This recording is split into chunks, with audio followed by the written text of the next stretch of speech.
Join our Cornerstone Indonesian Church service online at 11 a.m.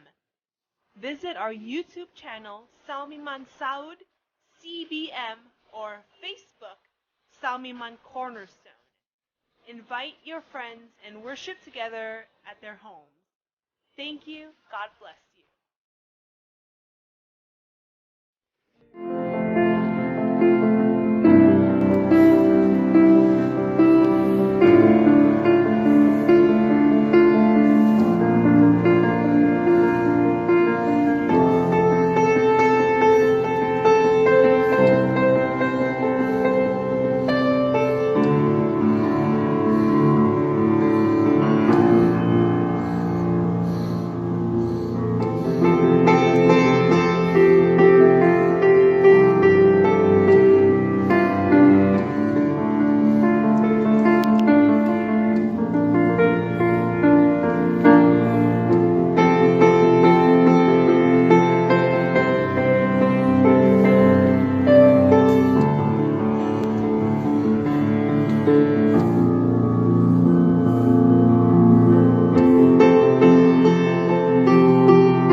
This is Reckless Love by Corey Asbury.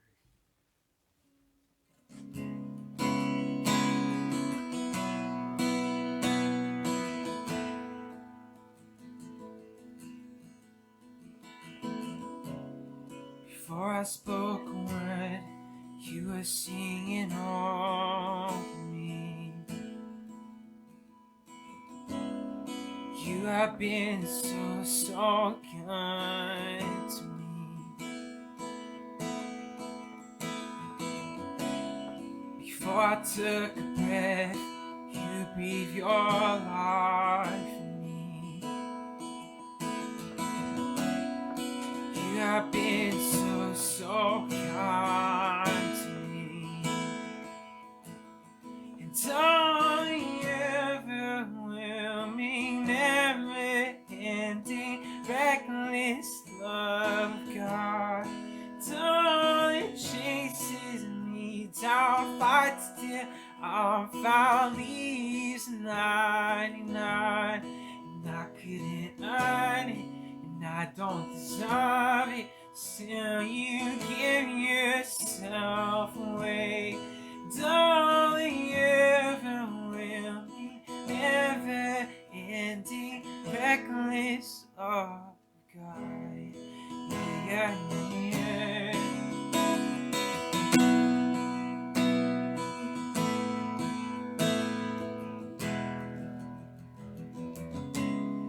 When I was your foe, still your love fought for me.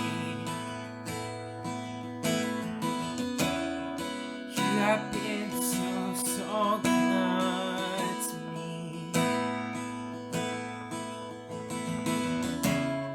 When I feel no worth, you paid it all for me.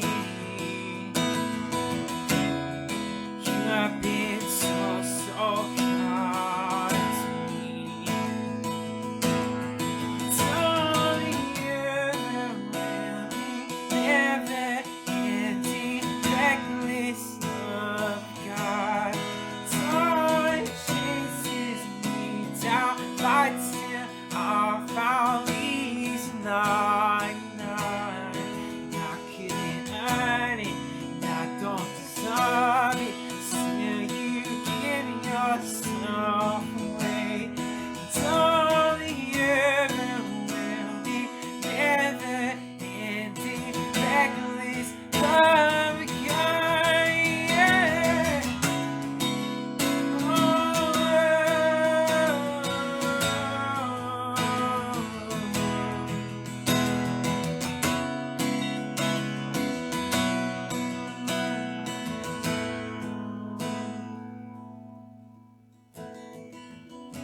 Snow shouting won't light it, mountain won't climb it, coming after me. Snow wall you won't kick down, lie you won't tear down, coming after me. Snow shouting won't light it, mountain won't climb up, coming after me. Snow wall you won't kick down, lie you won't tear down, coming after me. Snow shouting won't light it, mountain won't climb it, coming after me. Snow wall you won't kick down, lie you won't tear down, coming after me. Oh, snow shouting won't light it, mountain won't climb it, coming after me.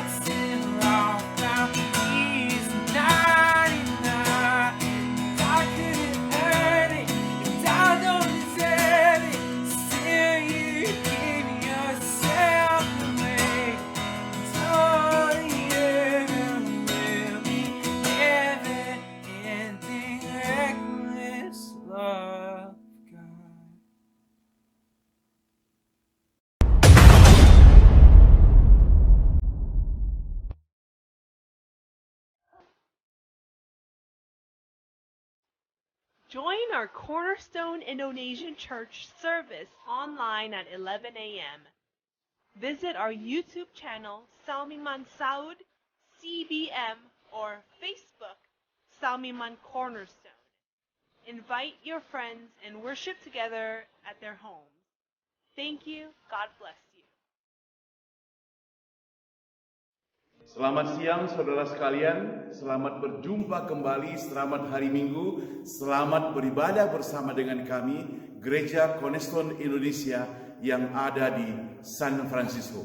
Mari saudara kita bersama-sama membaca firman Tuhan sebelum kita merenungkan apa yang akan kita dengarkan bersama. Saya ajak kita membaca Roma pasal 8 ayat 1 sampai 3. Roma 8 ayat 1 sampai 3, demikian firman Tuhan. Demikianlah sekarang tidak ada penghukuman bagi mereka yang ada di dalam Kristus Yesus. Roh yang memberi hidup telah memerdekakan kamu dalam Kristus dari hukum dosa dan hukum maut. Sebab apa yang tidak mungkin dilakukan hukum Taurat karena tak berdaya oleh daging, telah dilakukan oleh Allah dengan jalan mengutus anaknya sendiri dalam daging yang serupa dengan daging yang dikuasai dosa. Karena dosa, ia telah menjatuhkan hukuman atas dosa di dalam daging. Ayat 9 saudara, tetapi kamu tidak hidup dalam daging, melainkan dalam roh, jika memang roh Allah diam di dalam kamu. Tetapi jika orang tidak memiliki roh Kristus, ia bukan milik Kristus. Dan satu lagi ayat 16, roh itu bersaksi bersama-sama dengan roh kita bahwa kita adalah anak-anak Allah. Dan ayat 17, jika kita adalah anak, maka kita juga adalah ahli waris, saudara. Maksudnya orang-orang yang berhak menerima janji-janji Allah, yang akan menerima bersama-sama dengan Kristus, yaitu jika kita menderita bersama-sama Dia, supaya kita juga dipermuliakan bersama-sama dengan Dia. Demikian pembacaan firman Tuhan. Berbahagia kita yang membaca firman-Nya, merenungkannya, dan mempraktekannya dalam kehidupan kita sehari-hari. Mari kita berdoa saudara. Bapa yang di surga, terima kasih untuk hari ini. Kami telah membaca firman-Mu. Pakailah hamba-Mu yang akan menyampaikan firman Tuhan. Berikan hikmat daripada Tuhan, supaya apa yang sudah dipersiapkannya boleh menjadi berkat bagi dirinya maupun bagi kami semuanya yang akan mendengarnya. Berkati setiap teman-teman kami yang mendengar dimanapun mereka berada, mereka yang berada di rumah, di tempat pekerjaan, ataupun di mana saja, Tuhan senantiasa memberkati mereka melalui firman Tuhan ini. Kami akan menyampaikan firman Tuhan, berkati kami juga Tuhan, supaya firman Tuhan sungguh-sungguh boleh disalurkan buat kami semua. Dalam nama Tuhan Yesus kami semua berdoa. Amin.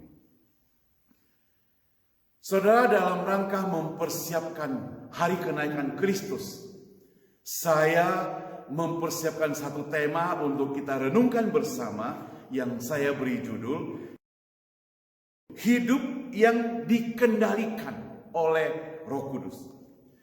Saudara, manusia diciptakan Tuhan dengan hasil yang luar biasa. Manusia diciptakan Tuhan diberikan akal pikiran, diberikan pengetahuan, diberikan hikmat daripada Tuhan, supaya mereka boleh melakukan yang baik bagi Tuhan, yang baik di dunia ini. Bahkan manusia diberikan kebebasan untuk memilih. Saudara, Allah bukan Allah yang diktator. Allah bukan Allah yang menciptakan robot, tapi Dia menciptakan manusia yang bebas. Yang kita boleh bebas berpikir, bebas melakukan, bebas percaya, bebas bertindak, dan semuanya kita diberikan kebebasan. Saudara yang dikasih Tuhan, Tuhan tidak berusaha mengikat kita. Dia tidak pernah memenjarakan hidup kita.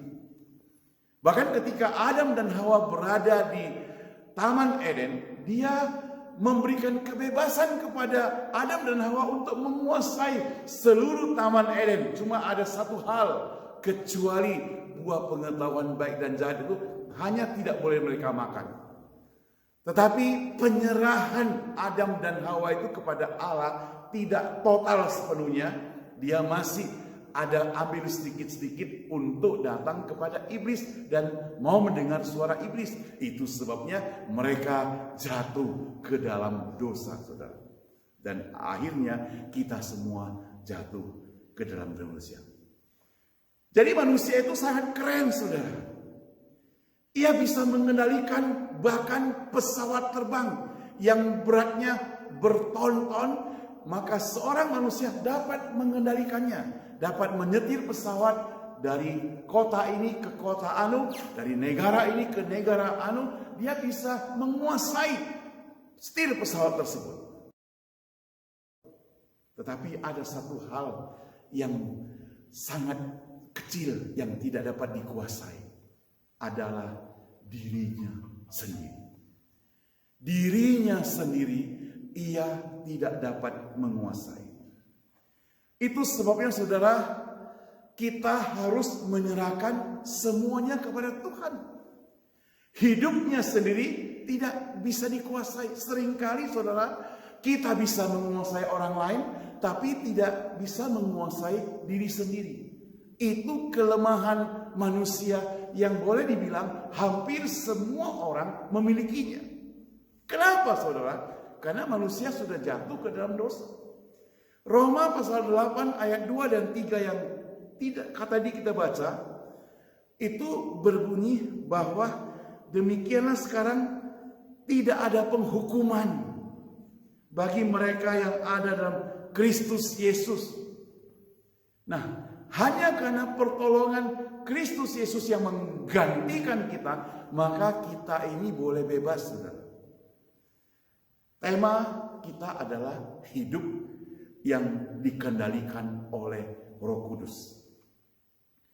Hidup yang dikendalikan oleh Roh Kudus bukan hidup yang dijerat oleh Roh Kudus, bukan hidup yang diikat oleh Roh Kudus, bukan hidup yang ditekan oleh Roh Kudus, bukan saudara. Tetapi hidup yang dikendalikan artinya hidup yang dibawa bersama-sama dengan Roh Kudus yang kemudian kita serahkan kepada Dia sepenuhnya. Dia yang akan mengatur hidup kita, dan seluruh hidup kita pasti tidak akan bertentangan dengan Tuhan. Nah, manusia diciptakan tadi saya katakan diberikan free will, kebebasan. Kebebasan menyembah, kebebasan bertindak. Tetapi acap kali kita tidak mempergunakan kebebasan itu untuk menyembah Tuhan. Kita memakai kebebasan itu untuk menantang Tuhan. Itulah manusia. Saking bebasnya melawan Tuhan.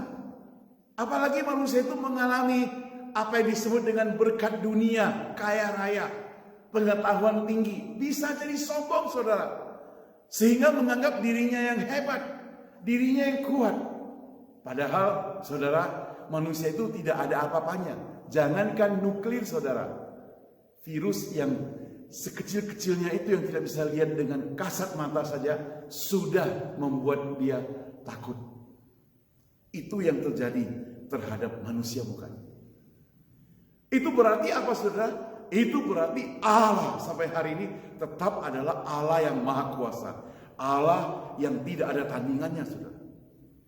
Bagaimana Roh Kudus bekerja dalam hidup kita? Bagaimana Ia mengendalikan hidup kita?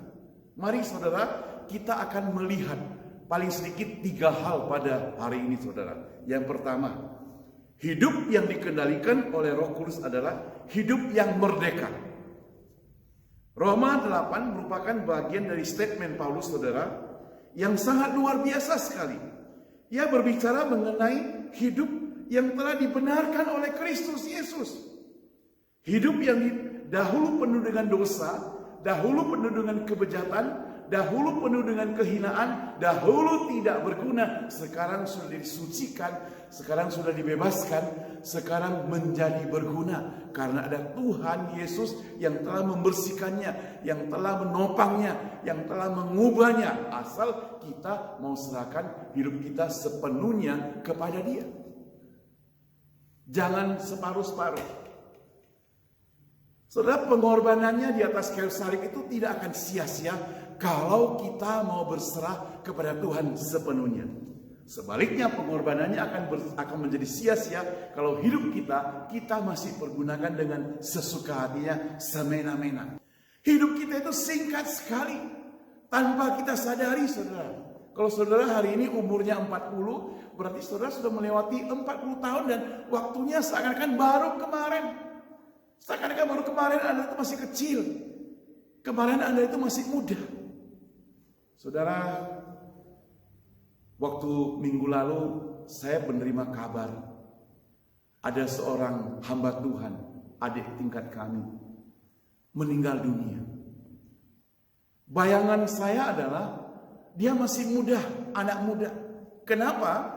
Karena hampir 30 tahun kita gak pernah ketemu, hanya melalui WA dan sebagainya. Tapi tiba-tiba saya dengar berita dia dipanggil Tuhan. Saya lihat ada fotonya, ada foto keluarganya. Ternyata bukan lagi orang muda. Ternyata wajahnya, apalagi istrinya sedang sakit, saudara.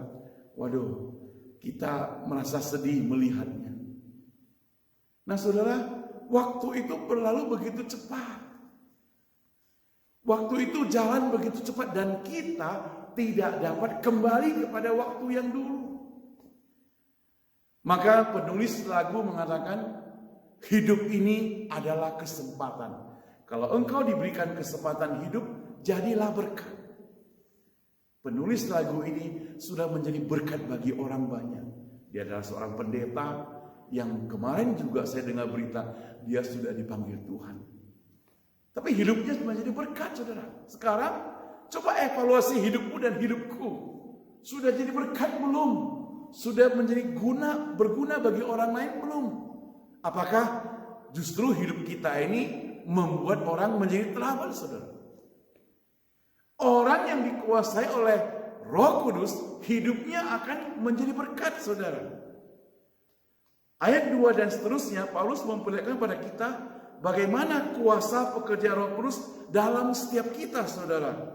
Paulus melontarkan hal yang penting, yaitu sekarang ini hanya kita sudah mendapat kemenangan. Ya, saya bacakan buat saudara ayat kedua. Roh yang memberi hidup telah pertama memerdekakan kamu dan dalam Kristus dari hukum dosa dan hukum maut.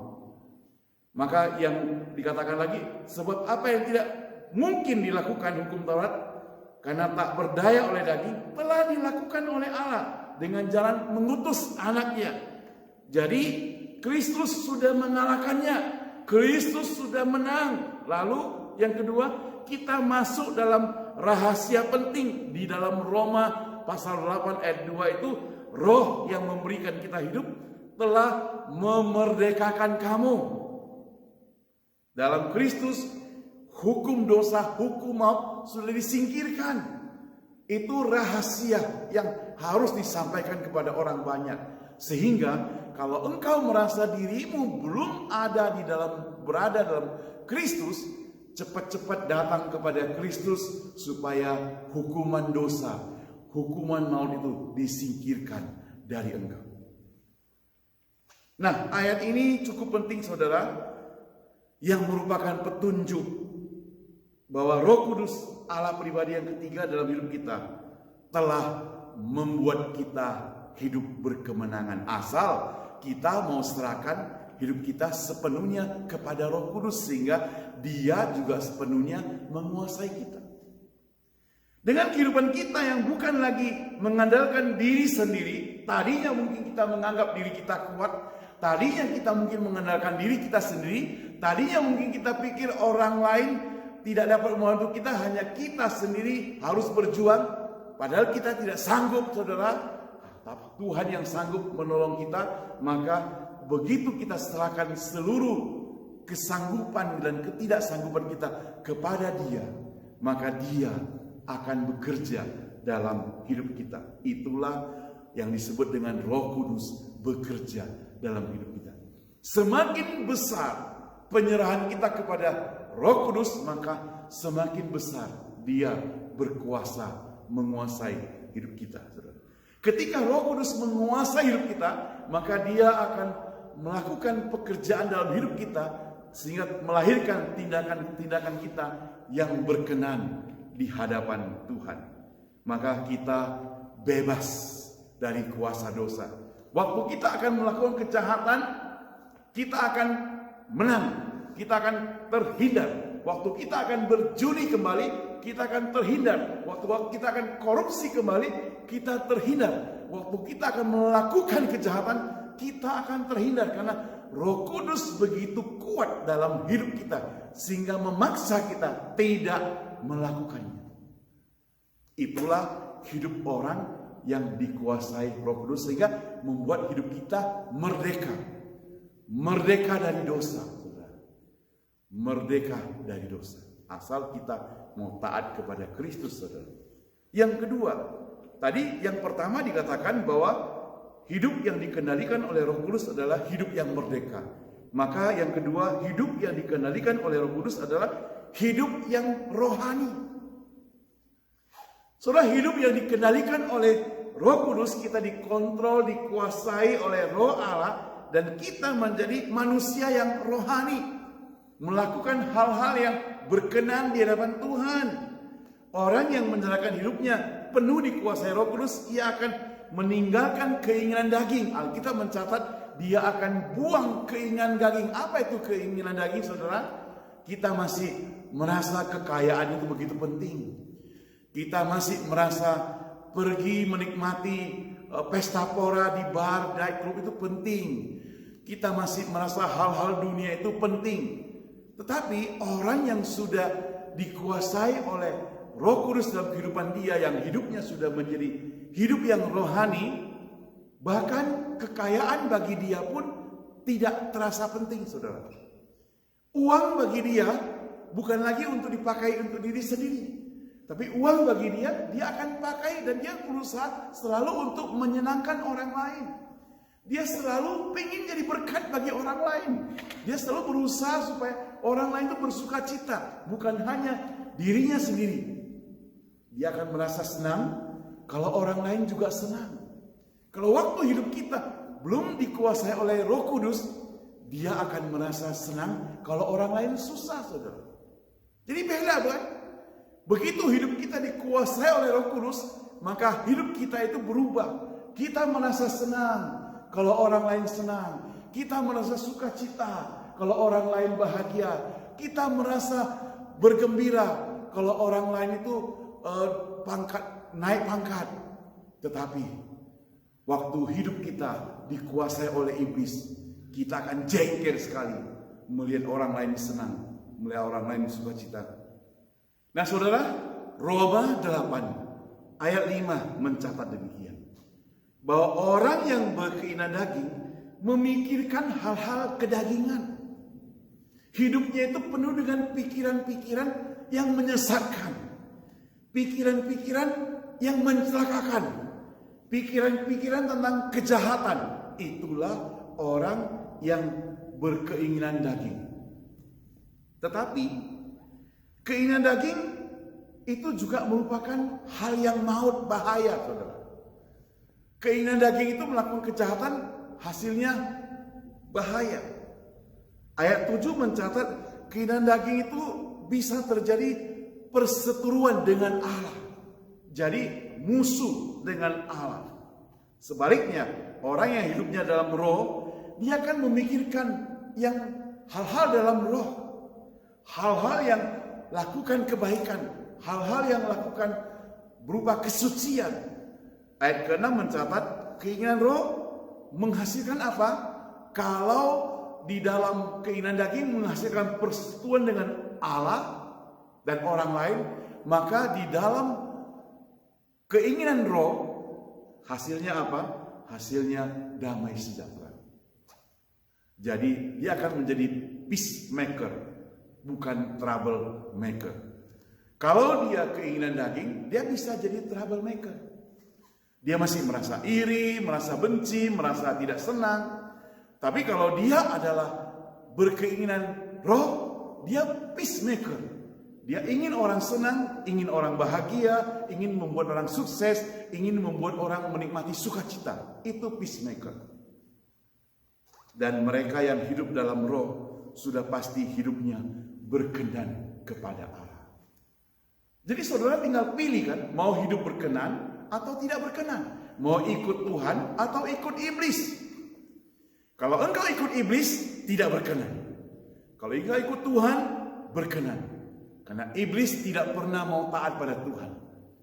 Maka orang yang ikut pada Tuhan, dia akan menjadi anak Allah. Dia akan taat pada Tuhan.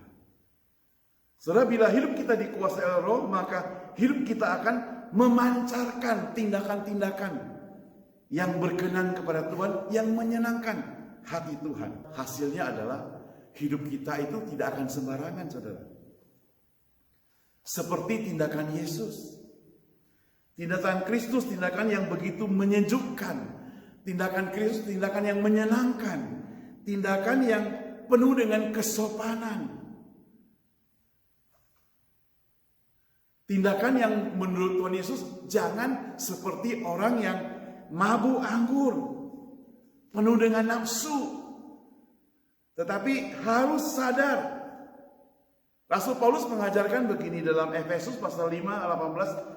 Dan janganlah kamu mabuk anggur, karena anggur menimbulkan hawa nafsu, tapi hendaklah kamu penuh dengan roh. Jadi orang yang hidupnya tidak ada roh atau hidup dalam kedagingan, hidupnya akan seperti orang mabuk, saudara.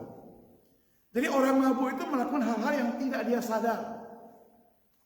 Melakukan hal-hal yang di luar kesadaran dia. Dan itu dia ciptakan sendiri. Dia sendiri yang minum minuman keras. Dia sendiri yang mabuk. Maka salah sendiri. Tapi orang yang sadar, dia akan melakukan banyak hal dengan pikiran penuh. Dia akan pikir dahulu, baru melakukan. Orang yang mabuk tanpa pikir, melakukan. Dan orang yang hidup dalam roh itu, saudara, akan mengalami puji-pujian pada Tuhan. Hidupnya itu akan memuji Tuhan. Kalau hidup masih dalam kedagingan, hidup tidak bisa memuji Tuhan. Terlalu banyak mengeluh. Terlalu banyak merasa tidak puas. Terlalu banyak merasa tidak cukup. Itu hidup dalam kedagingan. Karena selalu compare pada milik orang lain. Selalu compare pada kehidupan orang lain. Mengeluh, setiap hari mengeluh, bangun pagi mengeluh, siang hari mengeluh, lihat orang beli mobil mengeluh, lihat orang beli baju baru mengeluh, lihat orang gajinya naik mengeluh, lihat orang dapat ini mengeluh, dan mengeluh. Tetapi Efesus pasal 5 mengajarkan pada kita ayat 19-20. Dikatakan orang yang hidupnya di dalam roh yang berkenan kepada Tuhan, maka bunyinya demikian. Dan berkata-katalah seorang kepada yang lain dan dalam mazmur, kidung puji-pujian, nyanyian rohani, bernyanyi dan bersorak bagi Tuhan dengan segenap hati, ucapkan syukur senantiasa dalam segala sesuatu nama di atas nama Tuhan. Jadi ucapkan syukur atas nama Tuhan kita Yesus Kristus, Bapa kita yang di surga, dan kepada Allah. Itu merupakan orang yang hidupnya penuh dengan rohani. Saudara mau yang demikian, saudara? Kalau mau demikian, engkau dan saya harus menyerahkan hidup kita sepenuhnya kepada Tuhan. Nah, yang ketiga, saudara, orang yang hidupnya penuh dengan roh, dia akan menghasilkan buah roh. Jadi gampang sekali engkau bisa mengecek dirimu hari ini. Apakah dirimu itu ada kasih? Itu buah roh kan? Apakah dirimu itu ada sukacita? Apakah dirimu ada damai sejahtera? Apakah dirimu ada kesabaran? Apakah dirimu masih penuh dengan kemarahan? Apakah dirimu ada kemurahan? Apakah dirimu ada kebaikan? Apakah dirimu ada kesetiaan? Apakah dirimu ada kelemah lembutan? Apakah dirimu ada menguasai dirimu? Saudara, maka semuanya itu harus ada. Hidupmu tidak akan menjadi pemarah, tapi pemurah, pengasih, penyayang. Kalau dicek hidup masih suka emosi, suka marah-marah, perlu dipertanyakan, kenapa? Kenapa bisa demikian? Sebab roh menguasai hidup kita penuh dengan kelembutan. Jangan sampai kita terkecoh sehingga hidup kita dikuasai oleh iblis. Dan yang ketiga, saudara.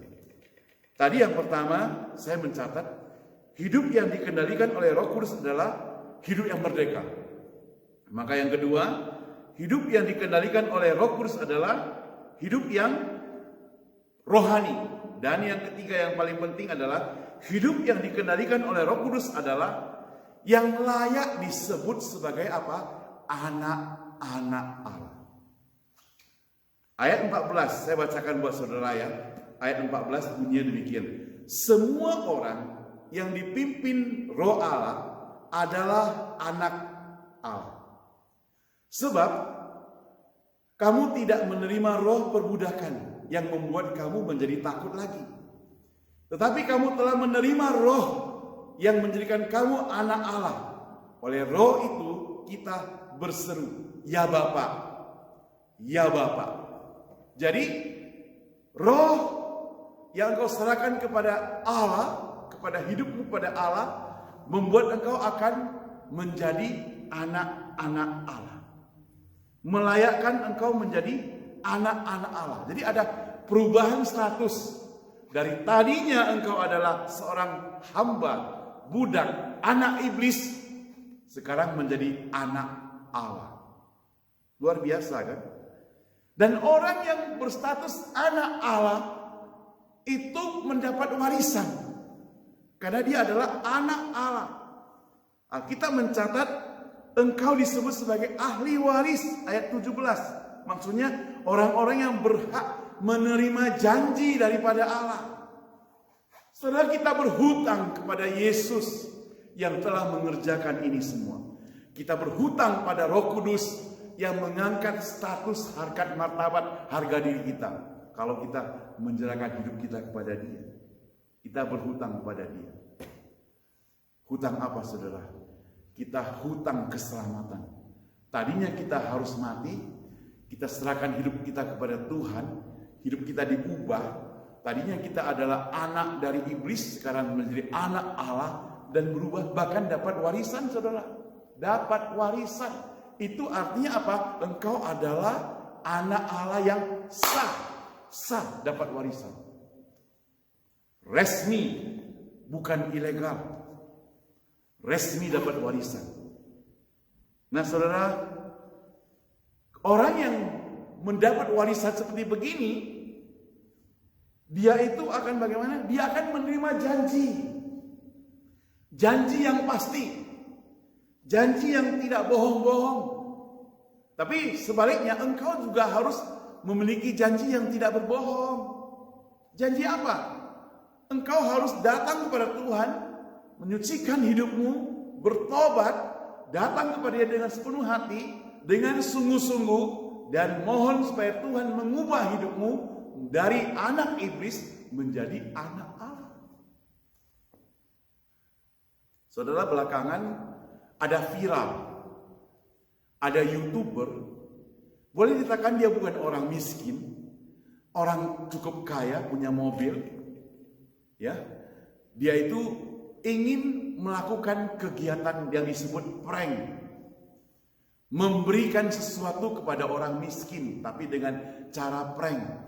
Dikumpullah dus-dus. Tahu isinya apa? Saudara mungkin sudah tahu, isinya sampah. Dia berikan pada orang-orang senang, tapi begitu orang buka, orang marah, saudara. Sehingga orang lapor dia ke polisi. Sebelum dia ditangkap, saudara, dia juga tulis, dia sudah merekam sebuah video. Isinya apa? Dia katakan, aku minta maaf, aku bertobat, aku berjanji tidak akan berbuat lagi. Seakan-akan dia mau katakan demikian, aku bertobat, aku berjanji, aku menyesal sekali. Tapi bohong katanya, kan kurang ajar. Ada tapinya, bohong. Aku berjanji mau bertobat, aku berjanji menyesal, aku berjanji mau berbuat lebih baik lagi, tapi bohong. Saudara, benefit yang kita terima yaitu warisan daripada Allah berupa janji Allah yang tidak pernah berbohong kepada kita. Amin, saudara. Yang tidak pernah berbohong. Jadi jangan curiga pada Allah. Dia tidak pernah berbohong pada kita. Janjinya adalah janji yang pasti. Janjinya adalah janji yang sesungguhnya akan diberikan pada kita pada waktunya. Saudara, hidup yang dikendalikan oleh Roh Kudus diibaratkan dengan menanggalkan apa yang kita suka dan boleh menerima apa yang kita barangkali tidak suka menjadi kesukaan kita. Kita tidak suka kalau hidup santai-santai begini tanpa ada pesta pora. Tapi karena engkau sudah menyerahkan hidupmu kepada Roh Kudus, engkau harus tinggalkan semua pesta pora, hiduplah menyendiri atau bukan lagi pesta pora. Engkau harus mau tidak mau suka akan itu. Tadinya kita suka ganggu orang lain, engkau akan menjadi orang yang tidak suka ganggu orang lain lagi.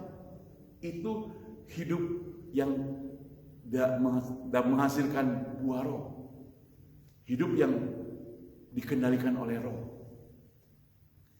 Saudara, janji daripada Roh Kudus memberikan kekuatan pada kita, memberikan keberanian pada kita, memberikan warisan pada kita. Itu janji yang pasti.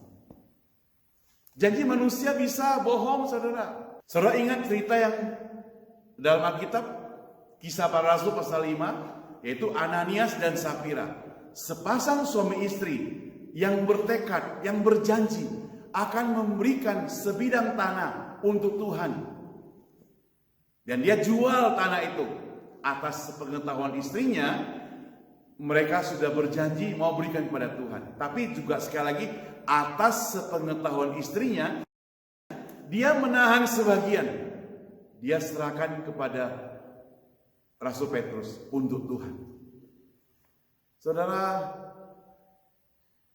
melalui Rasul Petrus, Petrus tahu apa yang ada dalam hati Ananias dan Safira. Dia katakan, jangan engkau membohongi Tuhan. Mengapa engkau membohongi Tuhan? Saudara, Ananias tidak mengaku. Alkitab mencatat dia rebah. Istrinya datang, ditanya istrinya juga tidak mengaku rebah. Mereka dua-dua mati. Saudara, apa yang bisa kita pelajari dari hikmat satu peristiwa dalam Alkitab ini? Bahwa Ananias dan Safira berjanji akan memberikan kepada Tuhan baik harta-harta mereka, tanah-tanah mereka, janji-janji mereka. Kalaupun mereka tidak janji, tidak masalah. Tapi mereka sudah janji. Tapi di tengah-tengah itu, karena mungkin akhirnya ketahui harganya mahal, dia hanya berikan separuh dan dia bilang ini sudah semuanya. Akhirnya dari janji timbul kebohongan. Dan akibatnya apa? Kebohongan kepada Tuhan. Akibatnya maut, saudara. Maut yang terjadi. Jadi jangan main-main dengan Tuhan. Sama dengan kehidupan kita, saudara. Kalau kita sudah berjanji kepada Tuhan, harus menepati janji Tuhan. Seringkali banyak orang berjanji pada Tuhan. Pada waktu dia merasa kekurangan, dia berjanji, Tuhan berkatilah aku. Pada waktu dia sakit, dia berjanji, Tuhan sembuhkanlah aku. Kalau aku sembuh, kalau aku sehat kembali, kalau aku dapat pekerjaan, aku akan memberikan yang terbaik kepadamu Tuhan. Tapi benar Tuhan berkati dia. Benar Tuhan memberkati dia. Karena Tuhan sayang pada kita semuanya. Tapi apa yang terjadi? Kita sering lupa. Tinggalkan janji itu. Tuhan, kalau aku sehat, aku akan melayani Engkau. Tuhan, kalau COVID ini berlalu, aku akan berjanji melakukan sesuatu yang terbaik buat Engkau. Jangan tidak menepati janji pada Tuhan. Pendeta bisa tidak tahu, teman-temanmu tidak tahu, keluargamu tidak tahu, tapi Tuhan tahu. Tuhan tahu, Roh Kudus tahu. Dan orang yang dipenuhi oleh Roh Kudus, dikendalikan oleh Roh Kudus, dia tidak akan berbuat demikian. Kalau engkau berbuat demikian, itu berarti engkau masih membiarkan roh iblis mengendalikan hidupmu. Jangan sampai iblis yang mengendalikan hidupmu lagi. Biarlah hidupmu dikendalikan oleh Roh Kudus. Amin, saudara. Kita berdoa. Bapa kami yang di surga, kami berterima kasih kepadamu Tuhan, karena Engkau begitu mengasihi kami, karena Engkau begitu sayang pada kami. Engkau memberikan Roh Kudus menolong kehidupan kami, memberikan kekuatan pada kami, sehingga kami diberikan keberanian, sehingga kami diberikan kekuatan, sehingga ada janji yang bisa merubah status hidup kami.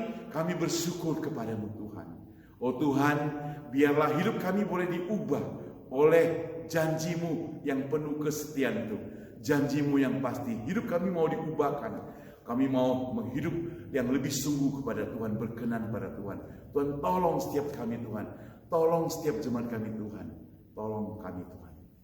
Saudara sekalian, jikalau engkau pada saat ini mendengarkan firman Tuhan ini, di mana saja engkau berada, dan engkau berkata, oh Tuhan, hidupku ini hancur, hidupku ini sudah tidak beres, hidupku ini tidak berguna, aku mau kembali kepadamu, apakah masih bisa?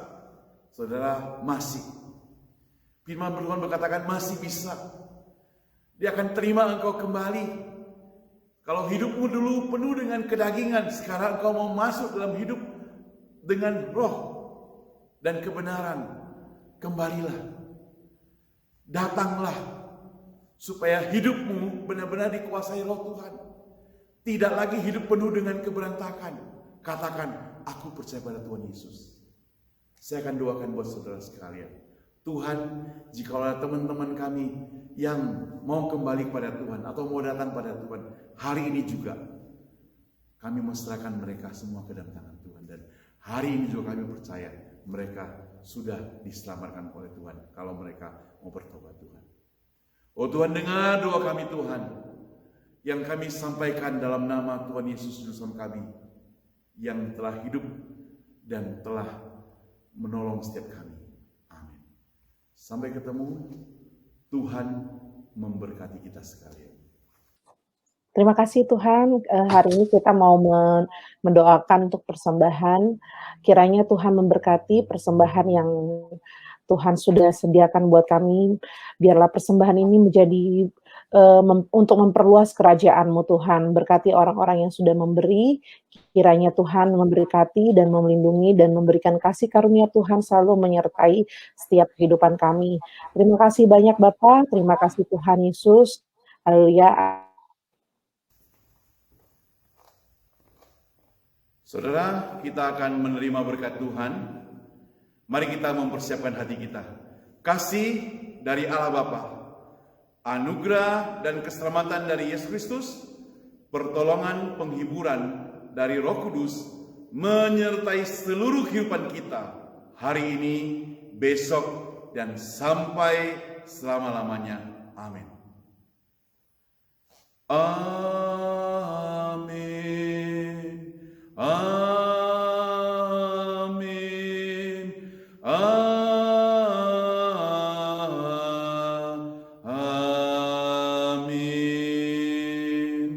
Amin.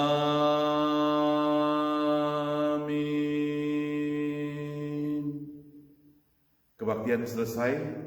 Terima kasih. Saat teduh, puji Tuhan.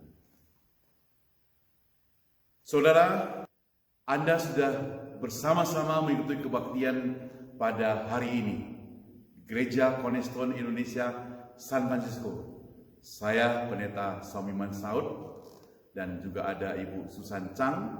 Demikian kami segenap Gereja Cornerstone Indonesia San Francisco mengucapkan selamat beribadah bersama-sama dengan kami. Saudara, nanti pada hari Kamis tanggal 21 Mei, catat ya, hari Kamis tanggal 21 Mei, kita akan mengadakan kebaktian kenaikan Kristus secara online service juga. Kenaikan Kristus secara online dengan tema kenaikan Tuhan Yesus, tongkat estafet. Cuma waktunya saudara, nah itu karena hari Kamis dan acara khusus, waktunya itu jam 8 pagi. Jadi kepada teman-teman semuanya ingat, jam 8 pagi waktu San Francisco. Sedangkan untuk waktu Indonesia, jam 10 malam waktu Indonesia bagian Barat. Jadi sekali lagi saya harap saudara sekalian dapat mendukung acara ini, mengikuti kebaktian, beribadah bersama. Sampai ketemu, saya harap semuanya boleh tetap bersama dengan kami. Thank you.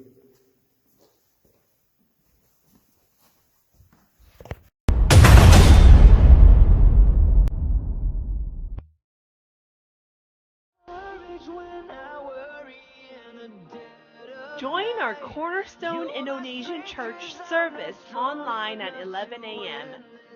Visit our YouTube channel, Salmiman Saud, CBM, or Facebook, Salmiman Cornerstone. Invite your friends and worship together at their homes. Thank you. God bless.